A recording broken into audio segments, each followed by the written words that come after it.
जय शिवराय मित्रांनो, आज जे एक दिवसीय अधिवेशन माननीय मुख्यमंत्री साहेबांनी बोलवलं होतं, ते अधिवेशन बोलवणं म्हणजे मराठ्याच्या तोंडाला पाणी पुसण्यासारखं आहे। मागील 26 जानेवारी 2024 रोजी जो आदेश शासनाने काढलेला आहे सगळे सोयऱ्यांचा, त्याच आदेशाची अंमलबजावणी व्हावी ही सकल मराठा समाजाची मागणी आहे।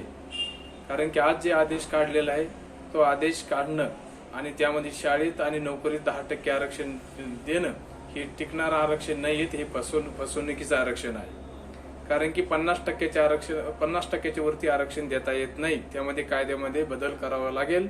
ते कायद्यामध्ये बदल करायचे असले तर पूर्णपणे घटनेत बदल करावा लागेल।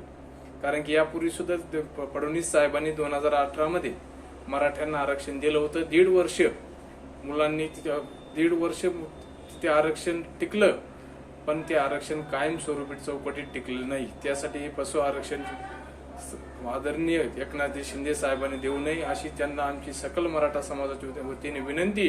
कारण की जो तुम्ही आदेश काढलेला आहे त्याच आदेशाची अंमलबजावणी होणं ही काळाची गरज आहे। शिंदे साहेबांना पुन्हा विनंती करतो की शिंदे साहेब, आपण जो आदेश काढलेला आहे त्यावेळेस मराठ्याची खूप अपेक्षा आहे, तुमच्याकडून खूप अपेक्षा आहे। त्या अपेक्षाला आपण जे अपेक्षा ठेवलेली आहे त्या अपेक्षाला ती पूर्ण आपण करावी। कारण की आपण केलेला आदेश, काढलेला आदेश हा कायम आणि चिरकाल टिकणार आहे, त्याची अंमलबजावणी करणं आवश्यक आहे।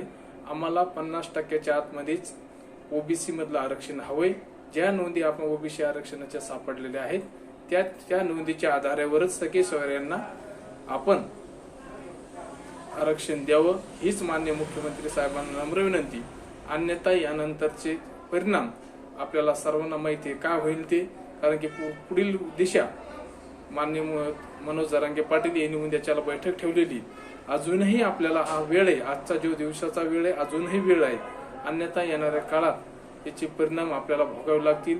मुख्यमंत्री शिंदे साहेबांना विनंती, फडणवीस साहेबांना सुद्धा विनंती, अजितदादांना सुद्धा विनंती। कारण की मागील मराठा समाज हा खूप मागासलेला आहे। 10% आरक्षण देऊन तोंडाला पाणी पुसवण्याचं काम आपण करू नये। व चौकटीत आरक्षण टिकणार नाही, हे कायम आरक्षण टिकणार नाही।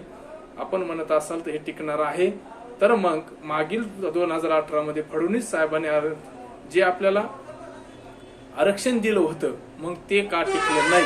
त्यावेळेस अजितदादा सुद्धा त्या उद्धव साहेबांच्या याच्यामध्ये होते, मंत्रिमंडळात होते। उद्धव साहेब मुख्यमंत्री असताना शिंदे साहेब सुद्धा तिकडेच होते। मग त्यावेळेस सुद्धा ते आरक्षण टिकवतात, तुम्हाला आलं नाही, मग ह्याच वेळेस हे आरक्षण तुम्ही टिकवता याची काय गॅरंटी? अजून आमचे 2-3 वर्ष मुलांचे व्हायला जातील।